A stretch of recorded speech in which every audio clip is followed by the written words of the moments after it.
Why did the shot sound distant, yet feel so close? The crack arrived a heartbeat too late, the kind of delay that tells you the danger is already behind you. Chief Carrick didn't even flinch at first. Then the force lifted him, not violently, not dramatically, just enough to remind gravity that it still owned him. His body tipped backward off the rooftop like a man stepping into darkness he thought wasn't there. The impact came before the echo. Corpsman Alain Voss heard bone meet stone before she registered the rifle report. A wet sound. A human sound. The kind that stays with you longer than screams. Her training spoke before fear had time to form. 800 meters, maybe more. Distant shooter, elevated position, patient. Which meant something worse. A sniper who had already settled in. She moved before the dust finished rising from Carrick's fall, boots carrying her across the narrow street without permission from the part of her mind that still wanted to stay safe. Another round sparked against stone beside her face. Close enough to feel the warmth of friction. Close enough to understand the truth forming quietly beneath the chaos. They were not being engaged. They were being hunted. And unless someone hunted back, none of them were leaving this village alive. But that moment, the one where decisions fracture into before and after, had begun long before the first shot. 72 hours earlier, the base smelled like antiseptic and dust baked into canvas walls. Voss stood inside the medical bay, pretending inventory required absolute concentration. Bandages aligned, tourniquets counted, morphine vials checked twice. Then a third time. Because repetition was easier than listening. Chief Hadley never bothered lowering his voice. Another female attachment. Command keeps sending liabilities and calling it support. The silence that followed wasn't agreement. But it wasn't disagreement either. Silence has weight in places like this. Sometimes heavier than bullets.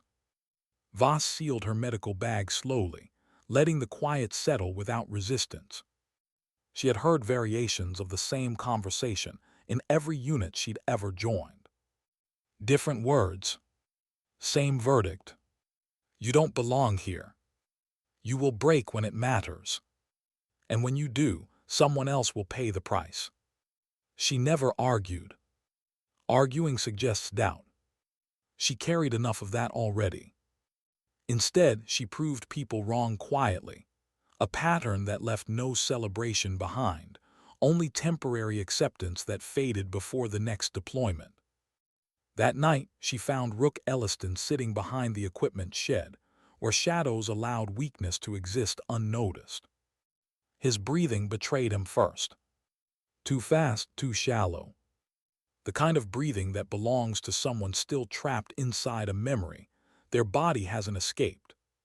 She didn't ask permission before sitting beside him. Didn't offer reassurance. Didn't say the words people think help. She simply breathed slowly, deliberately, letting the rhythm become something his nervous system could borrow. Minutes passed before his voice surfaced. I keep seeing him. Not the explosion. Not the aftermath. Just the moment before. The boy who stepped on the pressure plate, looking up like he already understood what was about to happen. Voss nodded. The ones who know, they stay with you. Rook wiped his face, with the kind of embarrassment reserved for soldiers caught feeling something human. How do you live with it? She didn't answer immediately. Because honesty sometimes takes longer than comfort. I save the next one. That's it. It's the only thing that ever made sense.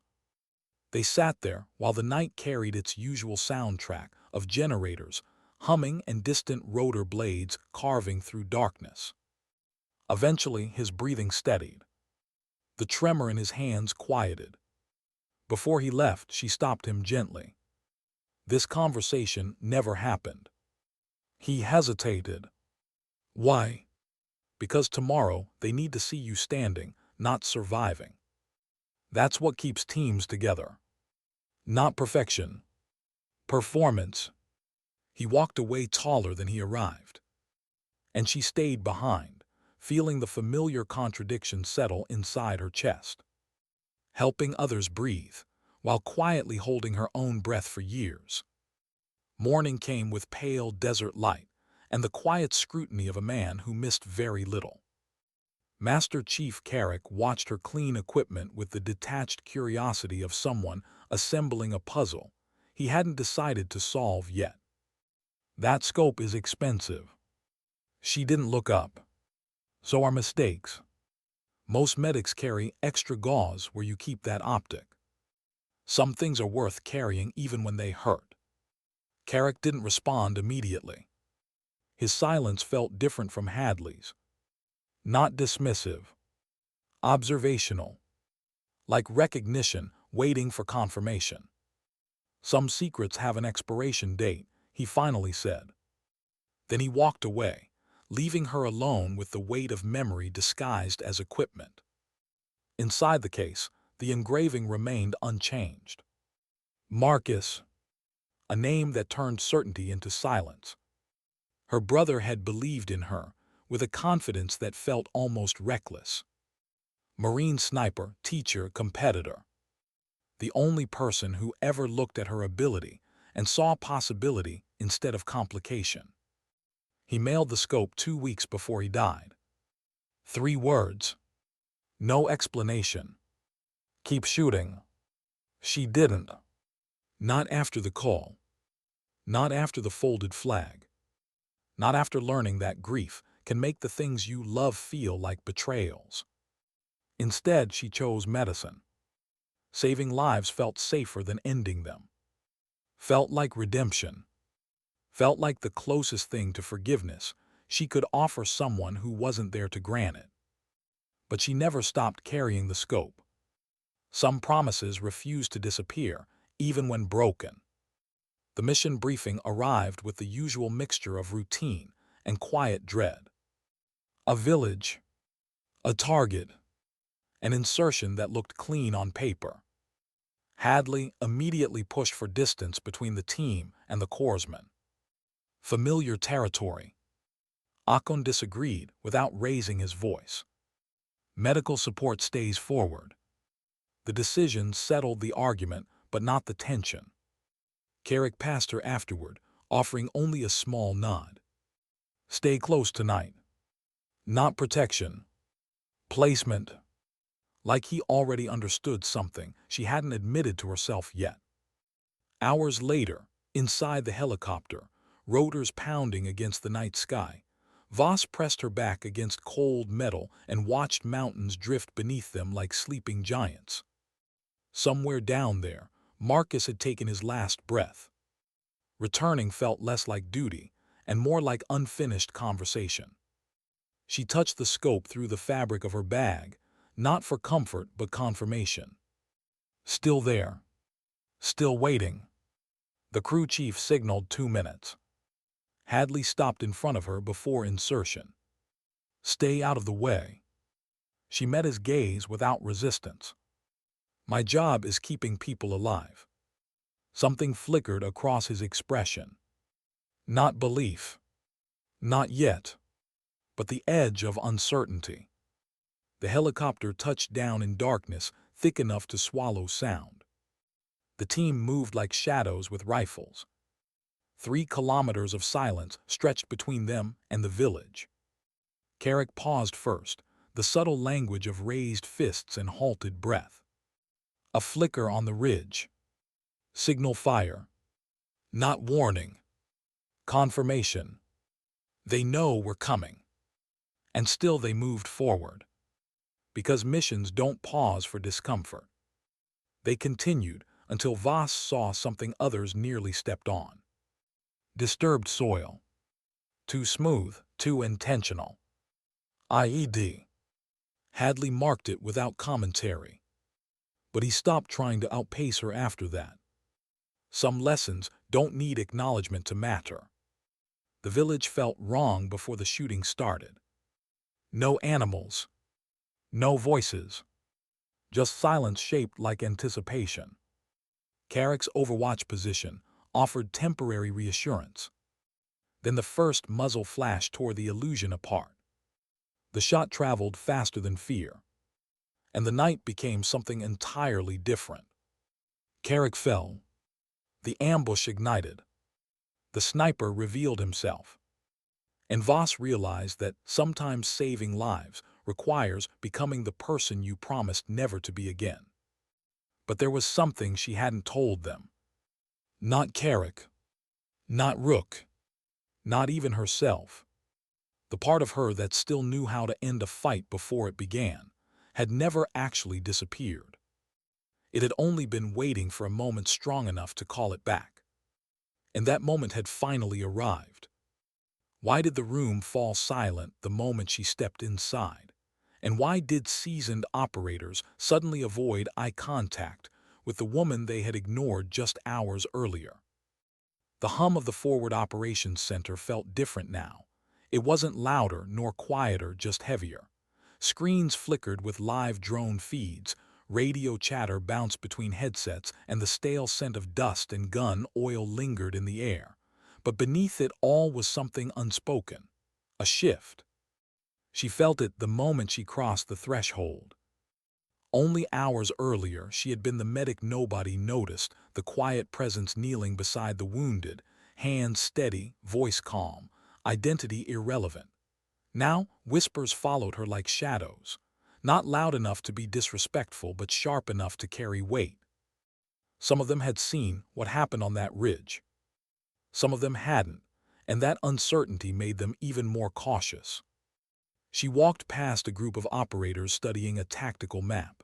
Their conversation paused for half a heartbeat, eyes flicking toward her before returning to the screen.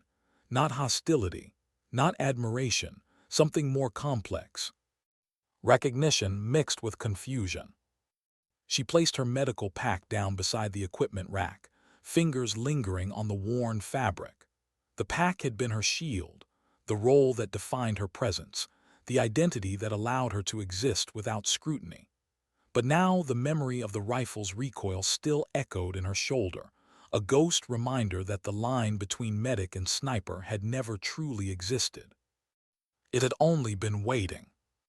A voice broke through the noise. "You didn't hesitate." She turned. The commander stood near the operations table, posture relaxed but gaze sharp. He wasn't accusing her. He was studying her, the way someone studies a puzzle that suddenly makes sense but still feels impossible. She didn't answer immediately. Because the truth wasn't simple. Hesitation wasn't about fear.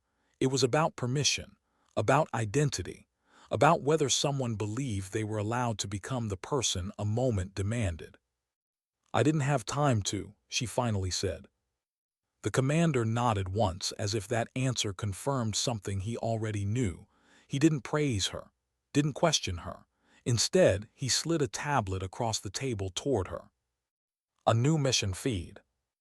The drone footage showed a narrow urban corridor, fractured rooftops, broken concrete, alleys that twisted like veins through the city. Movement flickered between shadows, not chaotic, organized.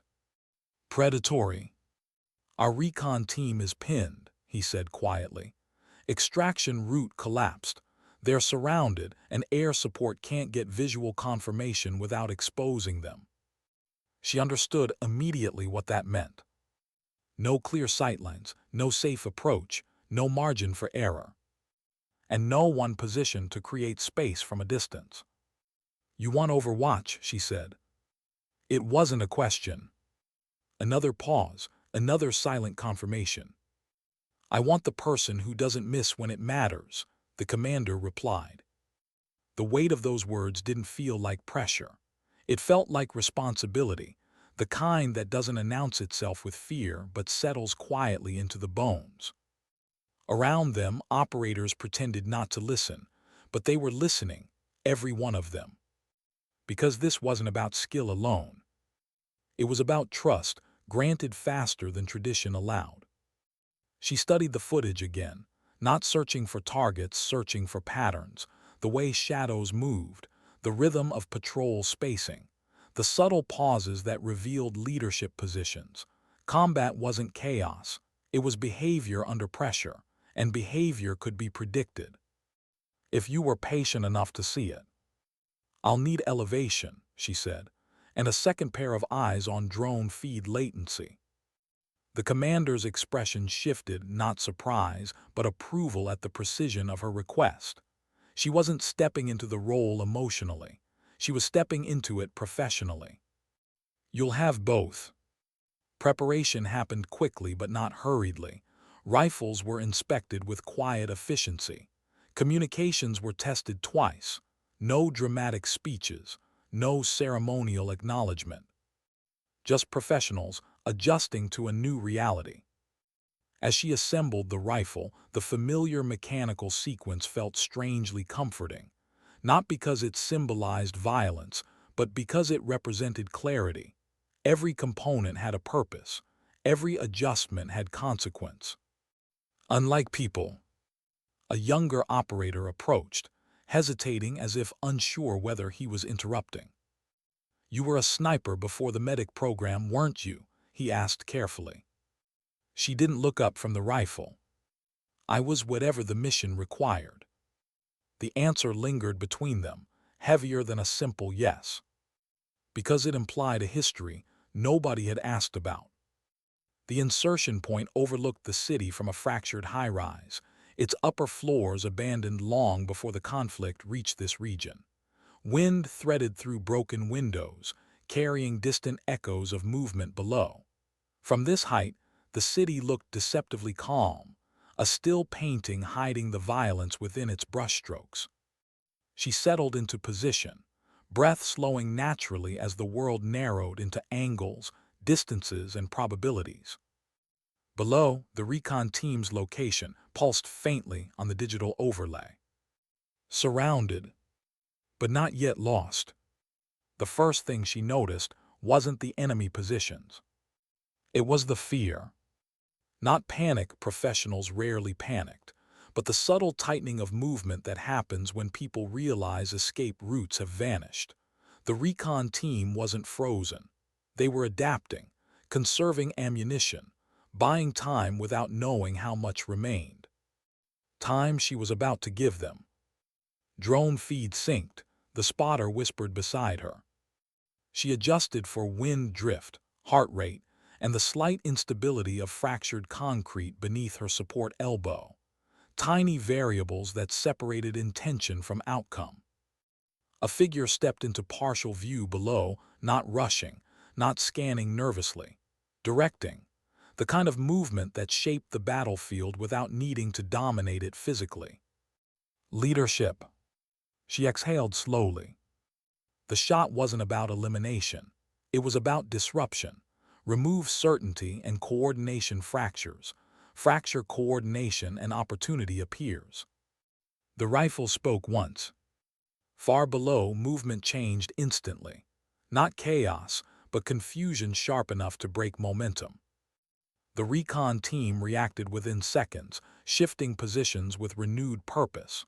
Not saved yet, but no longer suffocating. She continued, not rapidly, not hesitantly. Each shot placed where it altered behavior rather than simply reducing numbers. Angles that forced enemies into cover. Timing that made them question exposure. Pressure applied like a conversation rather than a storm. Beside her, the spotter's quiet breaths carried a mixture of awe and realization. "You're not just shooting targets," he murmured. She didn't respond, because explaining it would reduce it.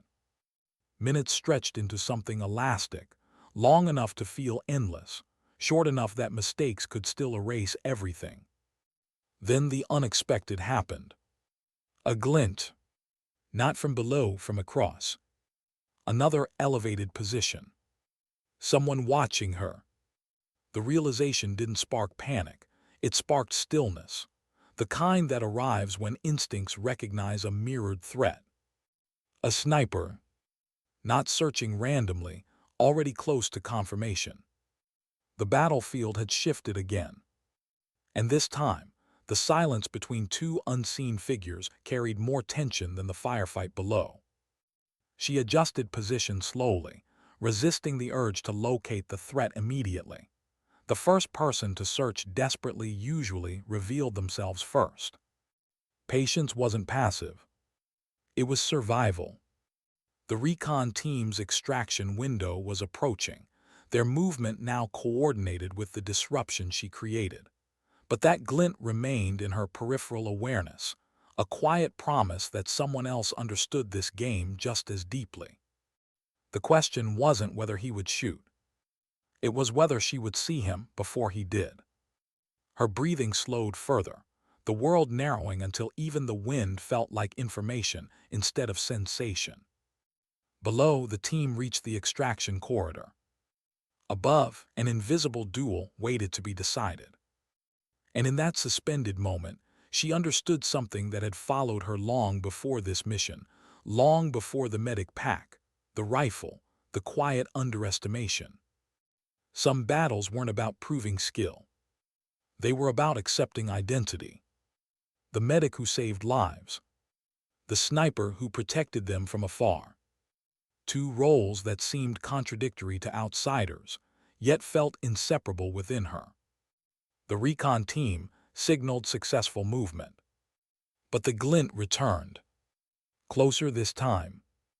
A silent acknowledgement from an unseen adversary who finally knew exactly where she was. Her finger rested gently against the trigger, not tense, not rushed. Because the mission wasn't over. Not yet.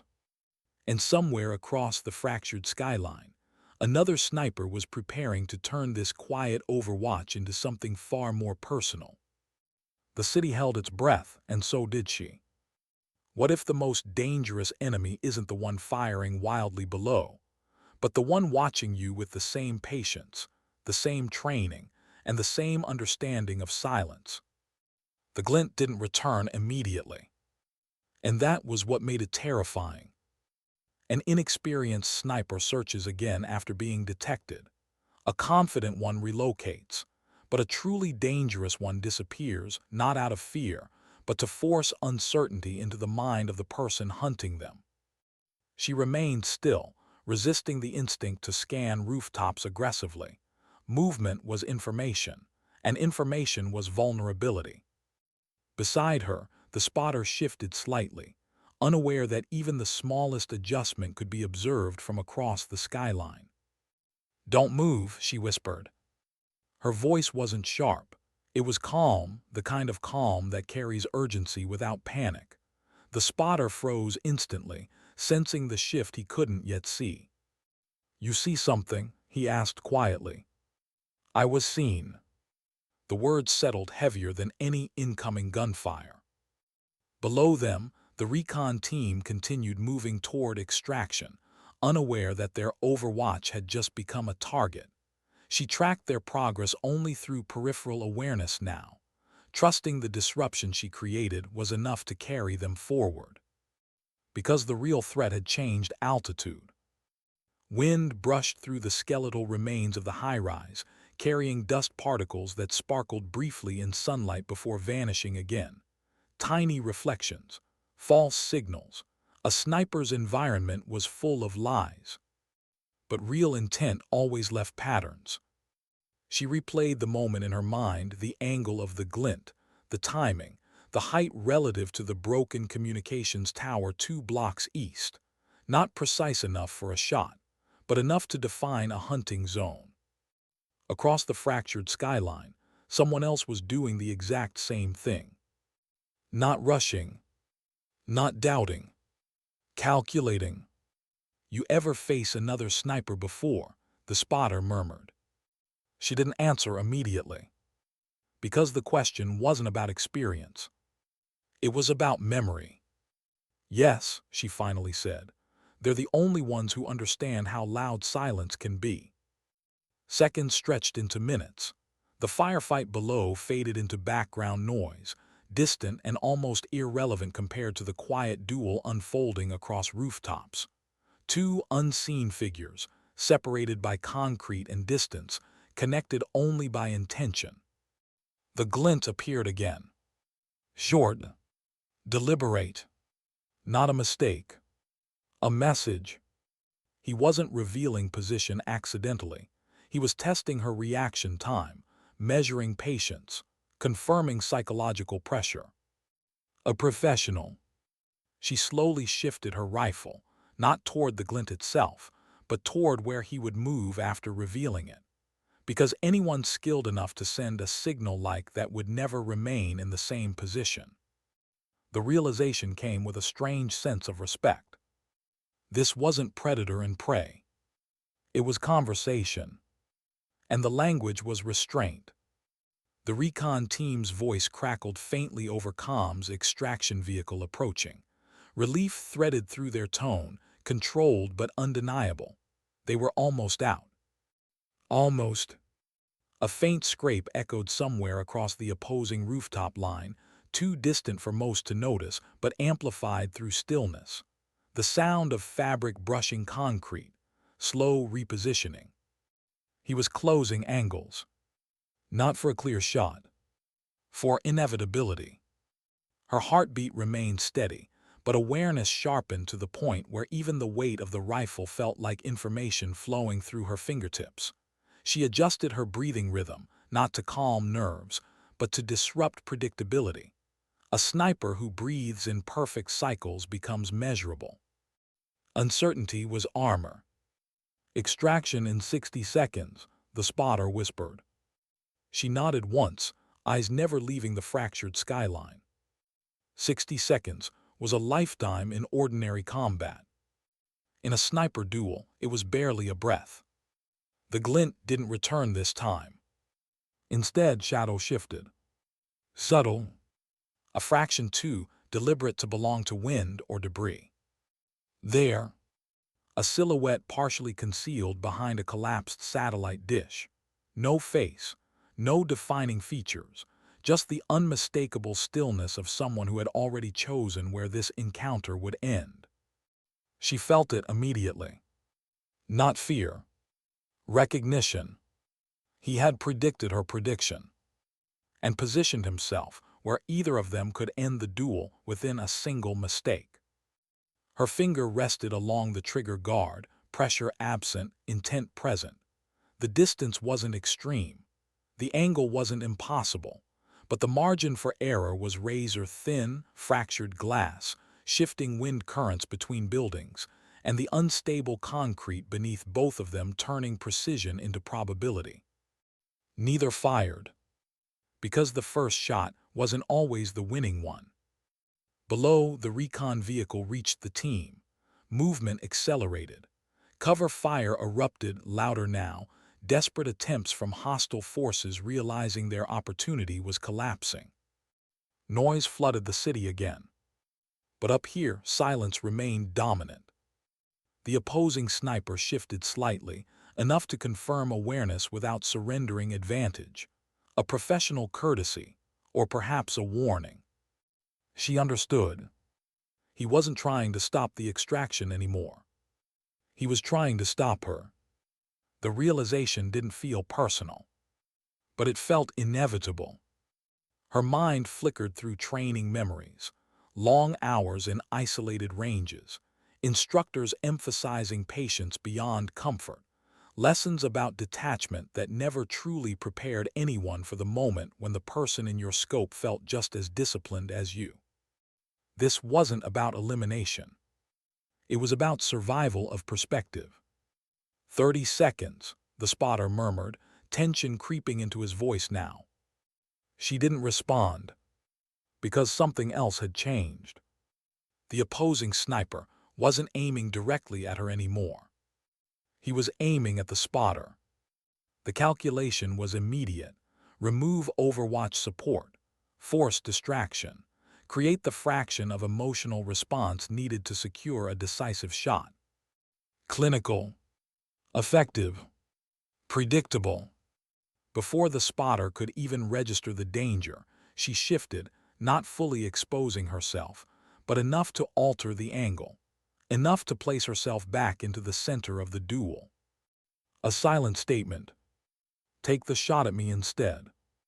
For the first time, the opposing silhouette paused. Not confused. Considering. A strange calm settled over her, the kind that arrives when choices become simple, even if consequences aren't. She had spent years balancing roles that seemed contradictory: healer and protector, restraint and force, invisibility and responsibility. But in this moment, there was no contradiction. Only purpose. The extraction vehicle pulled away below. Mission success. But neither sniper moved, because their mission hadn't ended. Wind intensified briefly, funneling between buildings and rattling loose metal across rooftops. The sound masked micro-movements, turning stillness into opportunity. She saw the shift first, a minute repositioning of the rifle barrel behind the satellite dish. Not enough for a guaranteed shot, but enough to reveal intent. Time slowed into fragments. Breath, angle, trigger pressure. The shot broke the silence, and for a split second, neither rooftop revealed the outcome. Dust lifted, concrete chipped. Echoes rolled between buildings like distant thunder. Then stillness returned, heavier than before, carrying the unanswered question suspended between two unseen figures. She didn't move, not out of certainty, but out of discipline. Because the most dangerous moment in a sniper duel isn't the shot. It's the assumption that follows. Across the skyline, the silhouette was gone. No collapse, no visible retreat, just absence. The duel hadn't ended. It had paused, and somehow that felt far more unsettling. The spotter exhaled shakily, only now realizing how close the moment had come to becoming irreversible. "Did you?" "I don't know," she said quietly. Honesty wasn't weakness. It was clarity. Far below, the city resumed its restless rhythm, unaware of the quiet war that had unfolded above it. A battle defined not by explosions, but by patience, restraint, and two individuals who understood the cost of pulling a trigger more than anyone else on the battlefield. She slowly lowered the rifle, but her awareness remained fixed on the skyline. Because instincts rarely lied, and hers told her this encounter wasn't finished. Not here. Not today. Somewhere out there, another sniper was breathing the same measured breaths, replaying the same moment, and realizing what she already knew. They would meet again. And next time, the silence between them would carry history. The mission was over, but the unfinished duel had just begun. Why did the silence after survival feel heavier than the battle itself? The helicopter blades hadn't even faded into the distance when the weight began to settle. Not the weight of exhaustion, not the ache of adrenaline leaving her muscles, but the quiet pressure of unfinished danger. She sat on the edge of the temporary operations tent, rifle resting across her knees, helmet beside her boots. Around her, the base moved with familiar post-mission rhythm, medics checking minor injuries, operators exchanging brief nods instead of celebrations, radios humming with debrief requests. Success was acknowledged here, but rarely felt. Her hands were steady, yet something inside them remembered the moment her trigger broke, the uncertainty that followed, the absence across the skyline, the feeling that the duel had simply stepped out of sight rather than ended. "You did good up there." The voice belonged to the team leader, calm but carrying the unspoken weight of observation. He wasn't offering praise. He was measuring her response to it. She didn't look up immediately. "I did what was needed." The answer was quiet, almost automatic, but inside the truth was less certain. Because she didn't know if the shot had saved them, or started something far more complicated. Across the tent, one of the wounded operators laughed weakly as a medic wrapped his arm. The sound was raw but alive, the kind of sound that reminded everyone why the mission mattered in the first place. She felt relief at that. Real relief. Yet it collided with another emotion that refused to fade.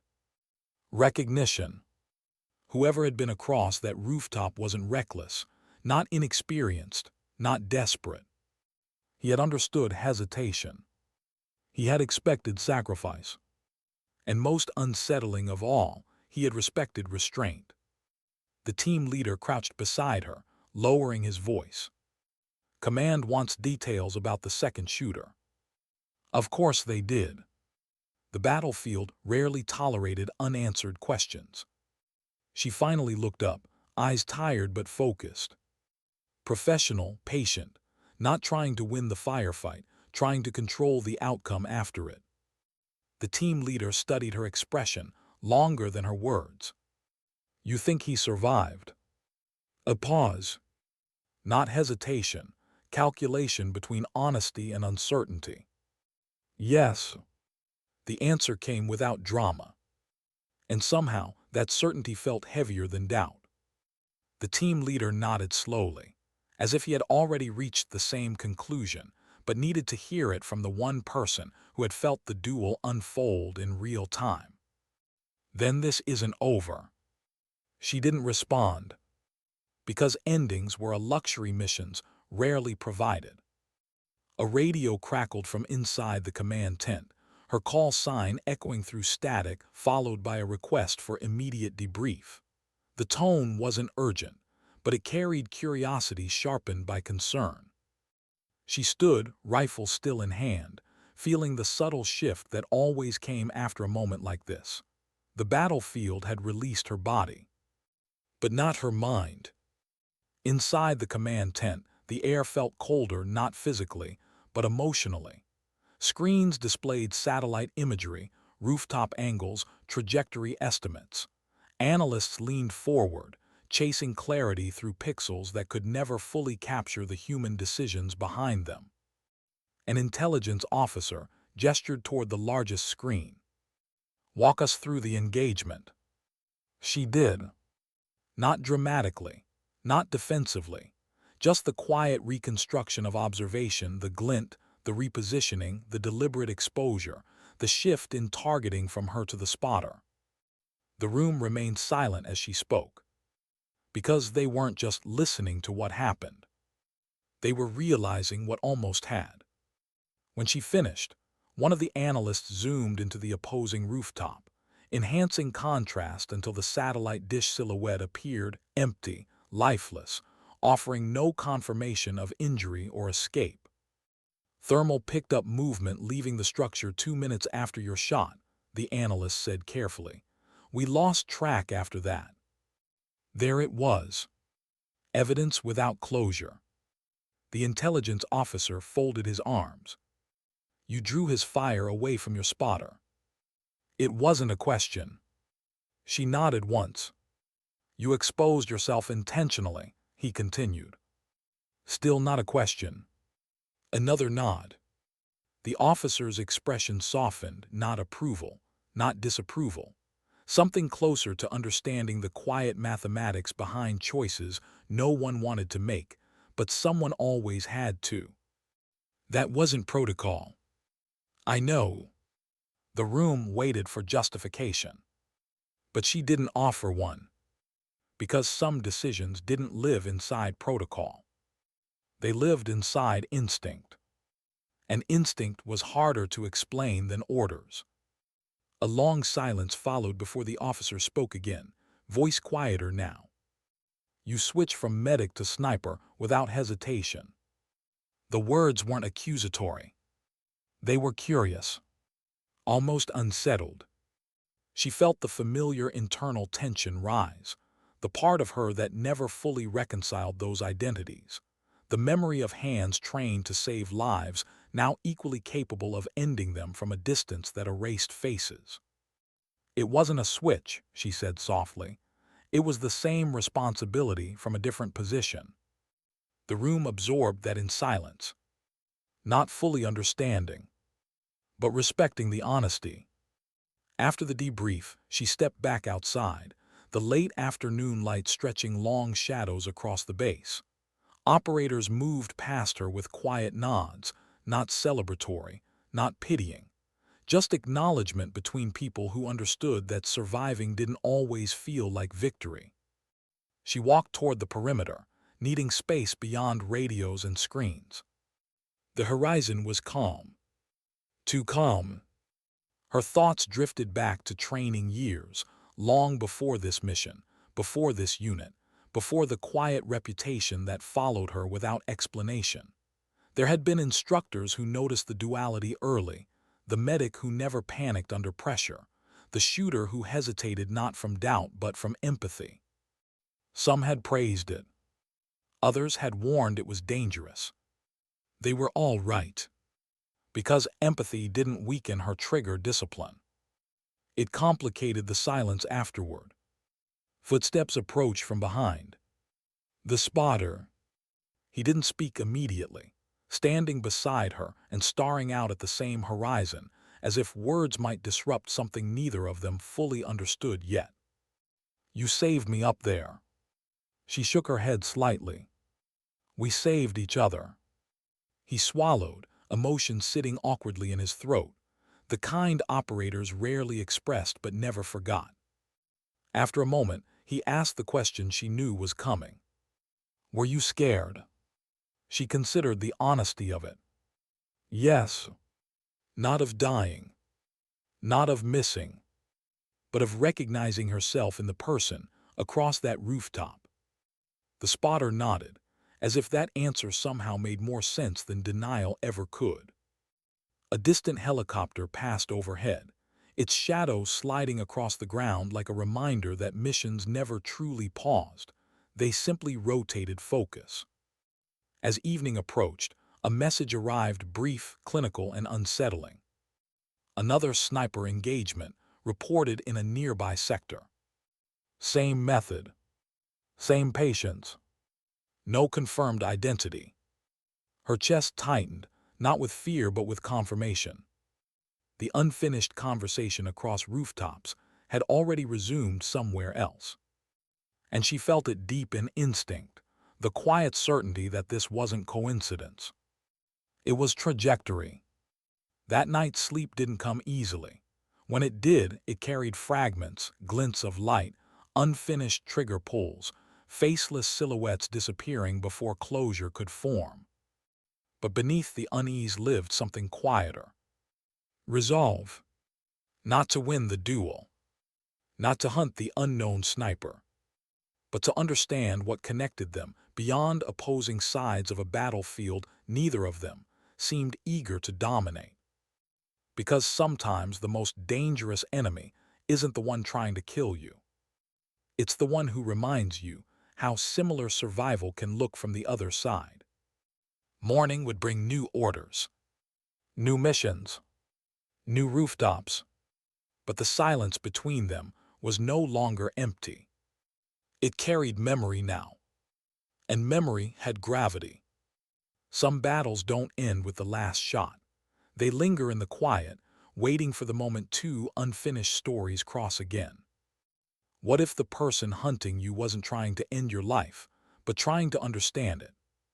The message wasn't delivered through radio, not through command channels, not through intercepted chatter. It arrived in silence, the kind only a trained eye would recognize. A reconnaissance drone returned just after dawn, its footage routine at first glance. Empty streets, abandoned rooftops, the quiet aftermath of conflict zones that seemed frozen between violence and memory. But buried in the footage, on a rooftop several blocks from the previous engagement, was something that didn't belong. A mark, small, deliberate, painted on a cracked concrete wall partially shielded by debris, a symbol simple enough to be dismissed as graffiti by anyone not looking for meaning. But she froze the moment she saw it.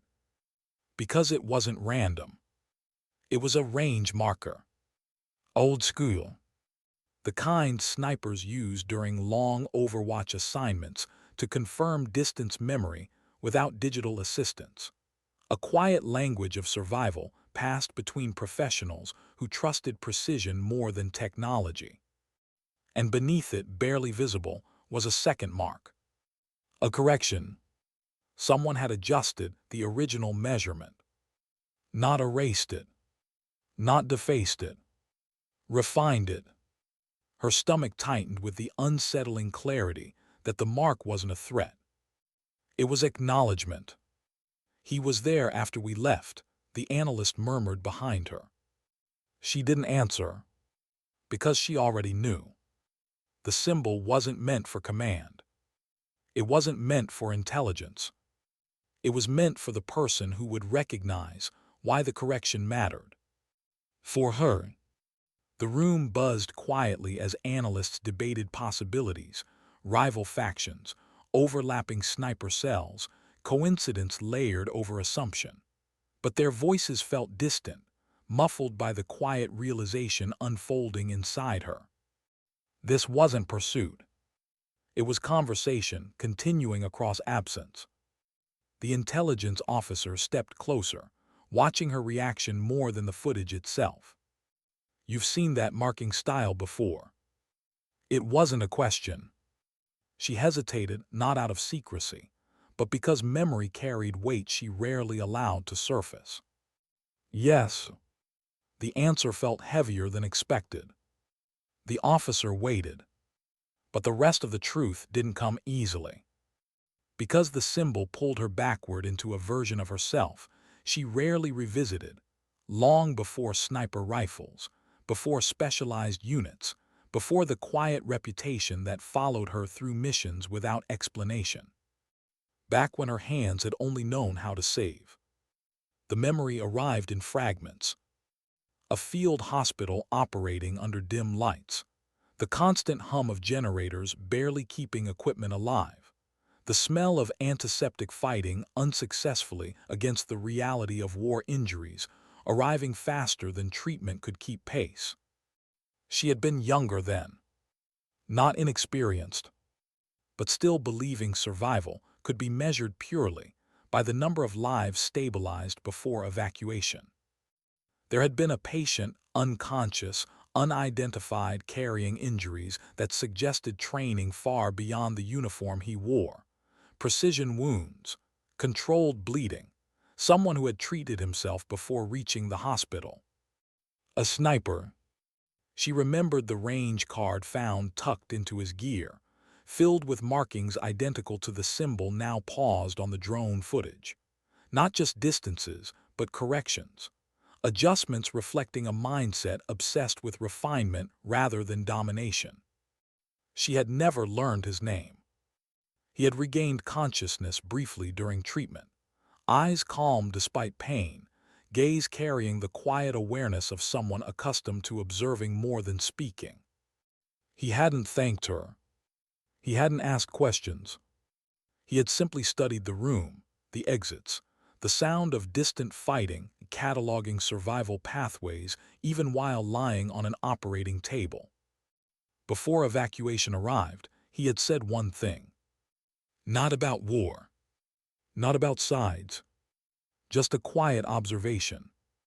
Precision isn't about control, it's about responsibility. Then he was gone.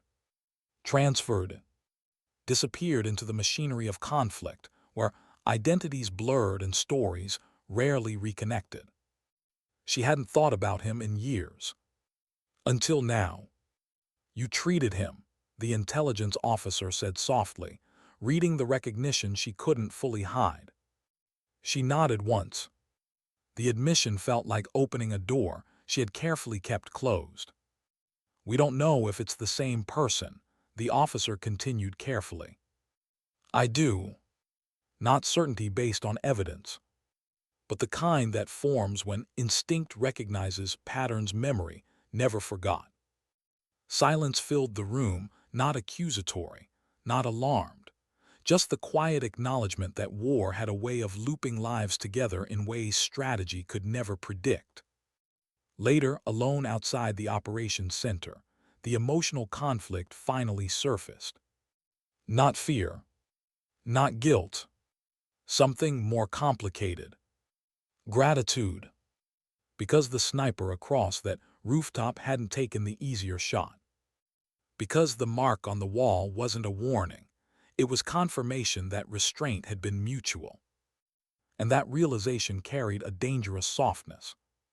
Footsteps approached, the team leader again, expression unreadable but presence steady. "Command's concerned," he said. "About what?" "Not your performance," a pause, "your weight." She understood immediately. The duality, medic and sniper, the quiet accumulation of decisions, where saving and ending lives existed within the same hands. "I'm fine," she said. He didn't challenge the statement, but he didn't accept it completely either. "You don't have to carry everything alone," he said quietly. Her response came softer than expected. "I'm not carrying it alone." She just wasn't sure what sharing it would change. That night, sleep didn't bring rest. It brought clarity. Not in answers, but in acceptance that the unfinished duel wasn't built on hostility alone. It was built on shared understanding neither of them had chosen, but both had learned to survive within. Morning orders arrived before sunrise. A new mission. Different sector. But the briefing contained one detail that tightened the quiet thread already pulling at her instincts. Confirmed presence of a high-value hostile sniper operating within the area. Patient. Precise. Avoiding unnecessary kills. Targeting only when outcomes mattered. Her chest tightened, not with dread, but with inevitability. The conversation was about to resume. But this time, distance wouldn't protect them from recognition. As she prepared her gear, the emotional conflict settled into something steadier. Not hesitation. Not anticipation. Acceptance. Because some encounters weren't about victory. They were about understanding what war couldn't erase, the humanity that survived even within opposing scopes. Before deployment, she paused briefly, pulling a small piece of chalk from her kit, something toggle she rarely carried but never discarded. She didn't know why. Not yet. But instinct told her the next rooftop wouldn't be silent in the same way. It would carry memory. And possibly closure. Sometimes the most haunting realization is that your enemy survived, but that they remember you for the same reason you remember them. What happens when the person in your scope is the only one who truly understands why you hesitate? The rooftop was quieter than expected. No distant gunfire. No rushing vehicles. Just the hollow breath of wind moving through broken concrete, like a memory searching for somewhere to settle. She arrived before sunrise, the city still suspended in that fragile moment between darkness and awareness. The building offered wide overwatch across intersecting streets, a predictable strategic choice, which meant it was also a predictable destination for anyone thinking the same way she was. That was the unsettling part. Predictability built from shared experience. She moved slowly, not out of caution alone, but out of respect for the silence that already felt occupied.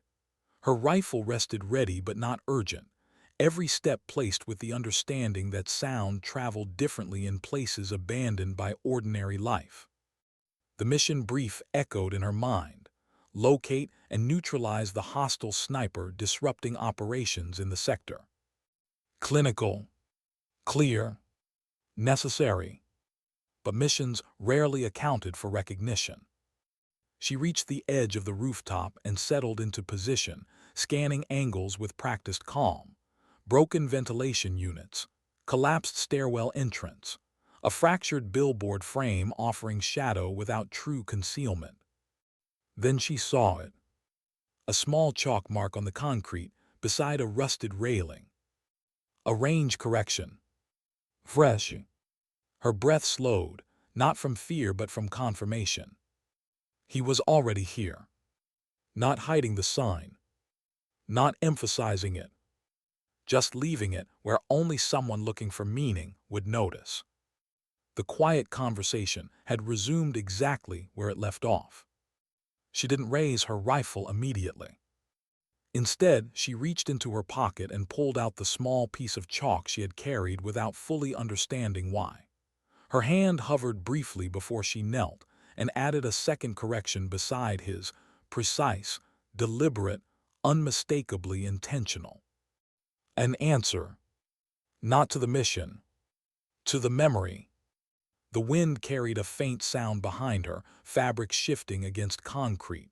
Not rushed, not aggressive, simply the quiet acknowledgement of presence no longer concealed. She remained still, because turning too quickly would reduce the moment to instinct. And instinct was what brought them here. Seconds passed before she slowly stood and turned. He was across the rooftop, partially framed by shadow, rifle lowered but within reach. Distance separated them, but not enough to erase recognition that didn't depend on faces. There was no immediate tension, only awareness layered with something far more complicated than hostility. "You corrected the distance," he said. His voice carried calm without arrogance, the quiet steadiness of someone accustomed to speaking only when words mattered. She nodded slightly.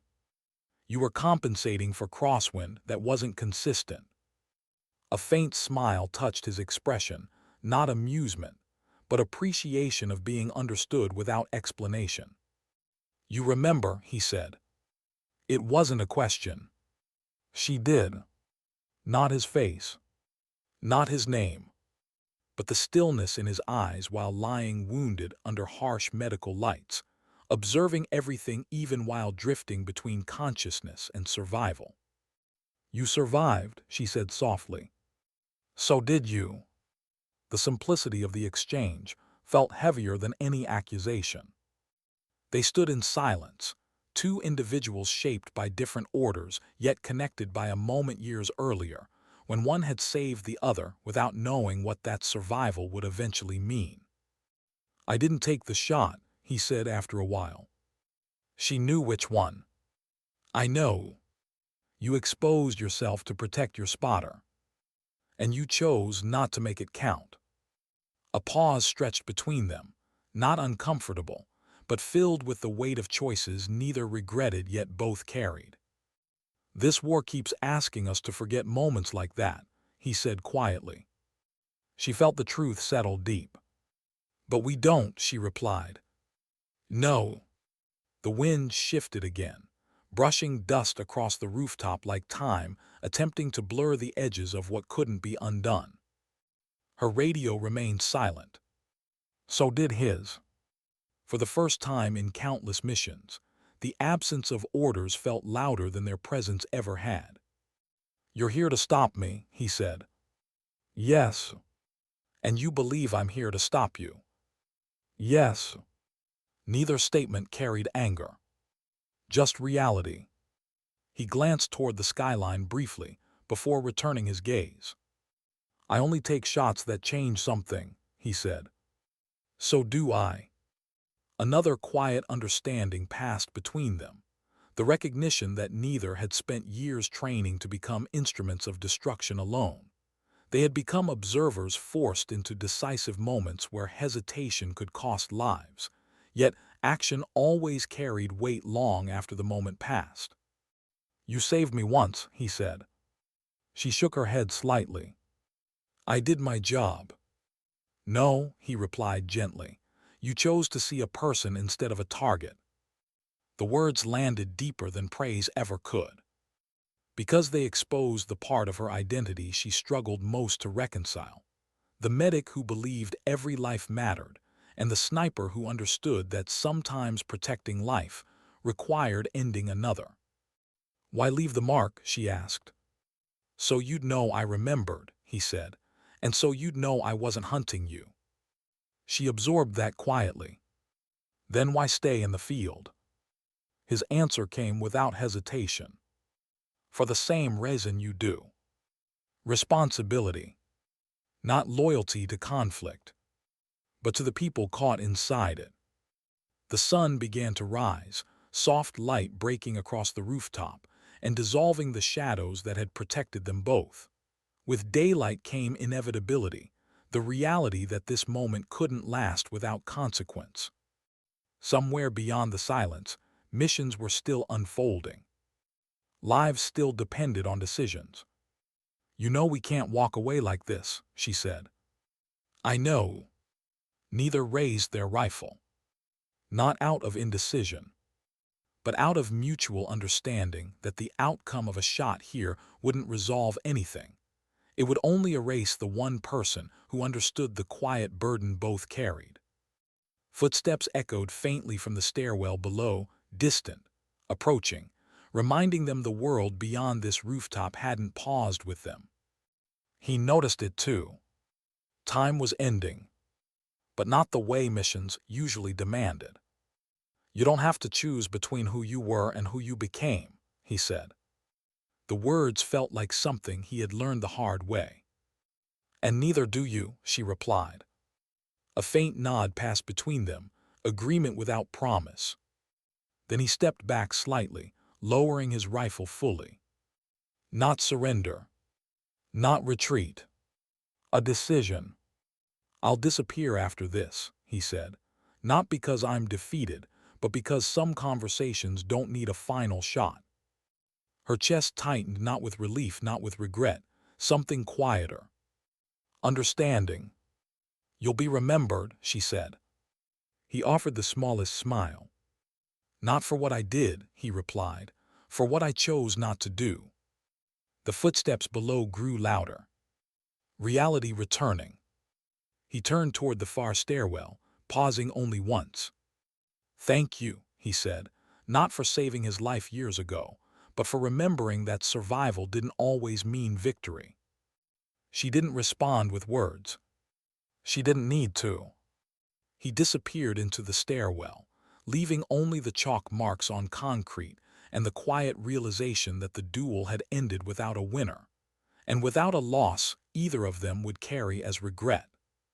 She stood alone as sunlight fully claimed the rooftop, the mission technically unfinished, yet emotionally complete in a way reports could never capture. Her radio finally crackled to life, voices asking for status updates, confirmations, outcomes that could be translated into clean summaries. She looked down at the chalk corrections between them. Two adjustments forming a complete calculation neither could have reached alone. Then she quietly brushed them away with her hand. Not to erase memory, but to let the moment exist without evidence. As she shouldered her rifle and walked toward the stairwell, the emotional weight settled into something lighter, not peace exactly, but acceptance that dignity sometimes lived in restraint rather than resolution. Because war measured success in objectives completed, but humanity measured it in moments preserved. And sometimes, the bravest trigger pull is the one that never happens.